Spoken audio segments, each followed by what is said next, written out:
क्या कभी सोचा है कि स्क्रीन पर जो धमाकेदार एक्शन या कहानी हम देखते हैं उसके पीछे कैंची कितनी बार चलती है। खासकर जब वॉर 2 जैसी बड़ी फिल्म हो, ऋतिक रोशन और जूनियर एनटीआर आमने सामने, 400 करोड़ का बजट, और फिर खबर आती है कट्स लग गए। बिल्कुल, और ये कट्स मतलब सिर्फ कहानी नहीं बदलते, ये तो सिनेमा और समाज के बीच की एक बड़ी बहस छेड़ देते हैं ना। सही कहा। आज हम इसी दुनिया की थोड़ी पड़ताल करेंगे।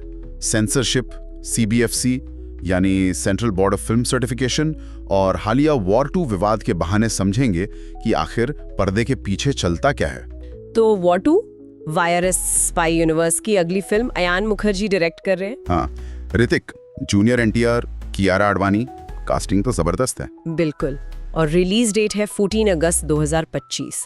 लेकिन रिलीज से पहले ही सेंसर बोर्ड ने कुछ बदलाव करने को कहा है। क्या क्या बदला है इसमें? हाँ, देखिए, कुछ चीजें हैं, जैसे कुछ ऑडियो विजुअल रेफरेंस हटाने को कहा गया है, कुछ डायलॉग्स में बदलाव हुए हैं। अच्छा। और एक कोई आपत्तिजनक इशारा था, उसे भी हटाया गया है। हो। पर जो सबसे ज्यादा चर्चा में है वो शायद कियारा आडवाणी के बिकिनी शॉट्स हैं आवन जावन गाने में। हाँ, मैंने भी सुना। उन शॉट्स को करीब 50% कम किया गया है, मतलब लगभग 9 सेकंड काटे गए हैं। 9 सेकंड बिकिनी शॉट्स। लेकिन एक्शन सीन्स का क्या? दिलचस्प बात यही है कि एक्शन सीन्स पर जहां तक खबर है कोई कैंची नहीं चली। अच्छा, मतलब एक्शन भरपूर रहेगा। और फिल्म को सर्टिफिकेट कौन सा मिला है? UA 16+ सर्टिफिकेट मिला है। UA 16+, ठीक है। और एक बात और, मेकर्स ने खुद ही फिल्म की लंबाई थोड़ी कम की है। पहले शायद करीब 3 घंटे की थी, अब घटाकर 2 घंटे 51 मिनट कर दिया। ये तो होता है अक्सर एडिटिंग में। वैसे वो 14 अगस्त के रिलीज डेट पे भी थोड़ी बहस हुई थी ऑनलाइन। हाँ, हुई थी, क्योंकि वो पाकिस्तान का स्वतंत्रता दिवस है, तो उस पर कुछ लोगों ने सवाल उठाए थे। और देखिए, यही छोटी छोटी बातें या कभी बड़ी बातें हमें सीबीएफसी की भूमिका पर सोचने को मजबूर करती हैं। सही है। सेंसरशिप पर दर्शकों की राय भी हमेशा बटी हुई रहती है। मैंने रेडिट पर देखा, लोग बहस कर रहे थे। अच्छा, क्या कह रहे थे? वही कि आजकल सेंसरशिप कुछ ज्यादा हो गई है क्या। कोई लिख रहा था कि क्या आज जब भी मैट या 3 इडियट्स के किसिंग सीन भी कट जाते। हाँ, ये तो सोचने वाली बात है। बिल्कुल। और कुछ लोग पुराने दिनों से तुलना कर रहे थे, जैसे राज कपूर की फिल्मों की बोल्डनेस और आज वॉर 2 का बिकिनी सीन कट जाना। ये तुलना बड़ी दिलचस्प है। क्या ये सिर्फ नॉस्टैल्जिया है या वाकई में माहौल बदला है? सीबीएफसी असल में है क्या चीज? काम कैसे करता है ये बोर्ड? देखिए, सीबीएफसी जो है वो सूचना और प्रसारण मंत्रालय के तहत एक संस्था है। इसका मुख्य काम है सिनेमेटोग्राफ एक्ट 1952 के आधार पर फिल्मों को सर्टिफिकेट देना। सर्टिफिकेट देना मतलब ये तय करना कि कौन से फिल्म सिनेमा हॉल में दिखाई जा सकती हैं और किस उम्र के दर्शक उसे देख सकते हैं। ये सर्टिफिकेट्स होते हैं यू यानी यूनिवर्सल, सबके लिए। हाँ, यू तो पता है। फिर यूए यानी बच्चों के लिए, माता पिता के मार्गदर्शन के साथ। इसमें अब नई सब कैटेगरीज भी आ गई हैं, 7+, 13+, 16+। अच्छा, ये नहीं है 7+, 13+, 16+। हाँ, ये पिछले कुछ समय में जोड़ी गई हैं। फिर आता है ए सर्टिफिकेट, यानी सिर्फ वयस्कों के लिए। और एक एस सर्टिफिकेट भी होता है जो खास दर्शकों के लिए होता है, जैसे डॉक्टर्स या इंजीनियर्स। एस सर्टिफिकेट, ये कम सुनने में आता है। हाँ, ये बहुत स्पेसिफिक होता है।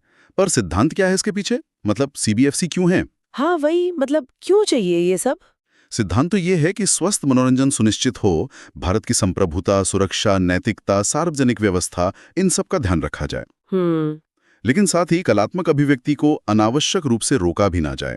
ये बैलेंस बनाने की कोशिश है। में असामाजिक गतिविधि को बढ़ावा दिया जा रहा हो, या अपराध का महिमा मंडन हो रहा हो, ओके। या फिर अश्लीलता हो, महिलाओं का अपमानजनक चित्रण हो, राष्ट्रीय प्रतीकों का गलत इस्तेमाल हो। ऐसी कई चीजें हैं जिनके आधार पर सर्टिफिकेट देने से मना किया जा सकता है। और अश्लीलता की परिभाषा, वो तो बदलती रहती है समय के साथ। बिल्कुल, और यही पर अक्सर दिक्कत आती है।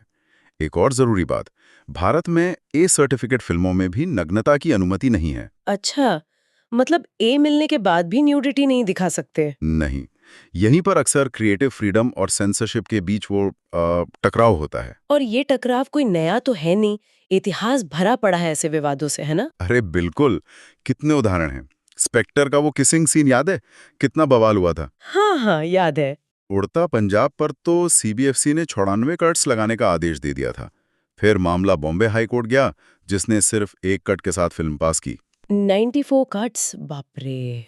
लिपस्टिक अंडर माय बुर्का को तो पहले बैन ही कर दिया था, लेडी ओरिएंटेड और पता नहीं क्या क्या कहकर। बाद में अपील के बाद ए सर्टिफिकेट मिला। The girl with the dragon tattoo जैसी फिल्में तो कट्स के चक्कर में भारत में रिलीज ही नहीं हो पाई। और राजनीतिक हस्तक्षेप के आरोप भी लगते रहे हैं। लीला सैमसन ने जब इस्तीफा दिया था तो यही आरोप लगाए थे। हाँ, वो भी एक बड़ा मुद्दा था। और अब तो वो FCAT भी खत्म हो गया है ना? हाँ, फिल्म सर्टिफिकेशन अपीलेट ट्रिब्यूनल, वो फिल्म मेकर्स के लिए एक अपील का रास्ता था CBFC के फैसले के खिलाफ। अब वो नहीं है तो सीधा हाईकोर्ट ही जाना पड़ता है। तो मतलब प्रोसेस और लंबा और महंगा हो गया फिल्म मेकर्स के लिए। अगर फैसला मनमाना लगे तो हस्तक्षेप भी करता है। कोर्ट ने प्री सेंसरशिप को फिल्मों के व्यापक असर को देखते हुए जरूरी भी माना है कई बार। मामला वाकई पेचीदा है, लेकिन इन बड़े बजट फिल्मों और विवादों के शोर में क्या हम भारतीय सिनेमा की जो विविधता है उसे कहीं भूल जाते हैं? ये बहुत अच्छा पॉइंट उठाया आपने। जैसे अभी वो मराठी फिल्म जारण की काफी तारीफ हो रही है, या शोले के 50 साल पूरे होने वाले हैं, उसका जश्न मन रहा है। बिल्कुल सही। और ये विविधता सिर्फ रीजनल सिनेमा तक ही नहीं है। आप देखिए, पौराणिक कथाओं पर फिल्में बनती हैं, जैसे महावतार नरसिम्हा की बात हो रही है, तो उन पर सटीकता को लेकर बहस छिड़ जाती है। हाँ, कि कहानी को सही से दिखाया या नहीं। बिल्कुल, ये दिखाता है कि दर्शक सिर्फ एंटरटेनमेंट नहीं देख रहे हैं, वो कहानी, कल्चरल बारीकियां, प्रस्तुतिकरण सब पर ध्यान दे रहे हैं। और वो फिल्म बडीज जैसे जो कम्युनिटीज हैं, हाँ, मूवी मीटअप वगैरह, हाँ, वो इसी पैशन को दिखाते हैं। ये सब भी तो सिनेमा का ही हिस्सा है, और इन पर सेंसरशिप का असर अलग तरह से पड़ सकता है। सही बात है। तो कुल मिलाकर एक तरफ है क्रिएटिविटी की उड़ान भरने की चाहत, कला दिखाने की इच्छा, और दूसरी तरफ है नियम, सामाजिक मान्यताएं और CBFC का पहरा, जो इस संतुलन को साधने की कोशिश करता है। लेकिन अक्सर सवालों के घेरे में रहता है। बिल्कुल। और यहीं पर आकर हम आज की बातचीत को एक जरूरी सवाल के साथ छोड़ सकते हैं, सोचने के लिए। कार सवाल? सवाल ये कि आज का दौर बदल रहा है। OTT प्लेटफॉर्म्स आ गए हैं, जहां कंटेंट आसानी से उपलब्ध है, और वहां सेंसरशिप के नियम अलग हैं या हैं ही नहीं कई बार। हाँ, ये तो है। तो ऐसे में सिनेमा हॉल्स के लिए ये जो पारंपरिक सेंसरशिप है, इसका भविष्य क्या होना चाहिए? क्या मौजूदा गाइडलाइंस आज के समाज, आज की टेक्नोलॉजी के हिसाब से काफी हैं, या उनमें बदलाव की जरूरत है? ताकि कलात्मक आजादी भी बनी रहे और जो सामाजिक सरोकार हैं उनका भी ध्यान रखा जाए। ये संतुलन कैसे बने? ये वाकई सोचने वाला सवाल है। और इसी तरह की और भी गहरी पड़ताल और विश्लेषण के लिए अगर आपने अब तक हमारे चैनल को सब्सक्राइब नहीं किया है तो भाई कर लीजिए, जरूर सब्सक्राइब करें।